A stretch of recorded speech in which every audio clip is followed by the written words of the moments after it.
Have you ever thought what the correlation between reading and note-taking and test-taking and really just remembering things might be? Well, something that I think is really important that not always we think about is if I'm a good reader, or maybe not a good reader, but I want to be a better reader, there are 4 different concepts that make you a good reader.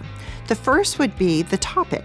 So as I'm starting to read, I'm going to think about what or who is this about? And if I find that out, I've learned the topic. And the more precise I can be, the better, because then I move to the main idea, which says, well, what is it that the author wants me to know about this particular topic?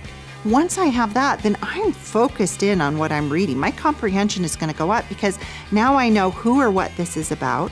I know what they want me to know about it. Then I'm looking for these supporting details, the major details, the minor details, and as I find those, I'm able to comprehend what I'm reading at a much faster rate. Now you may say, well, that's great. Who reads? I hope all of us, but who reads? Not a lot of us. But as a college student, I have to sit through these lectures and these professors are boring. Why do I want to sit through these lectures? Well, if you understand topics, main ideas, and then the supporting details, if you're good at that, you're going to be a great note taker. Because you'll be sitting there and the professor's wandering around up there talking about who knows what, and you're like, who or what is this lecture about?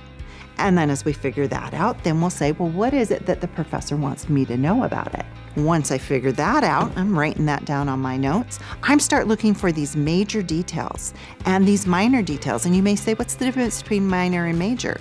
Well, the major are the main nuggets that will be coming from this lecture or the reading. Okay, they are the most important things that support our main idea, which is what the author or the professor wants us to know about the topic, which is who or what is this even about. From that, once we have those, if we are even better prepared for a test because we know what we're listening for. We know what we're pulling out. We get those little golden nuggets. We're putting those down as our major details. And then when the test comes, I just need to study those because chances are that's what the tests are going to be about.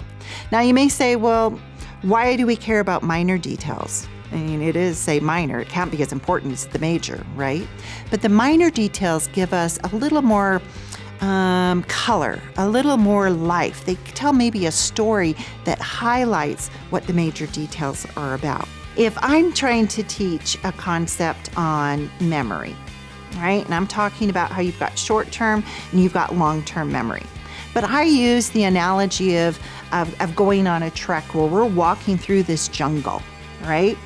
And as we walk through this jungle, the more and more I will go along this path from my short term to my long term, that path is going to get well worn and I'm going to be able to then retrieve that information because I've created this long path. Now, it's not the fact that we went through the jungle that was important. That's a minor detail, but it helps you remember that going through and back and forth to whatever it is that we want to retrieve, that was the major detail. And you're able to remember it because of the minor detail.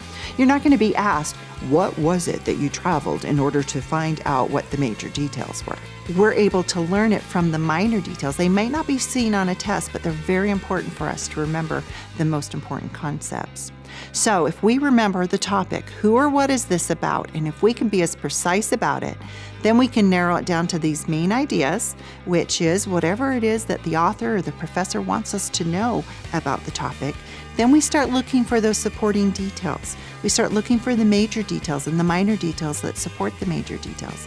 And as we find those, our comprehension goes up, our understanding goes up. And if you're like me, I need all the help I can get on tests. I am so much more prepared for that test because I already have them written down because I pulled out those golden nuggets. Now that you know these power learning strategies, why don't you set yourself up for further success by learning more about the 7 habits of highly effective people?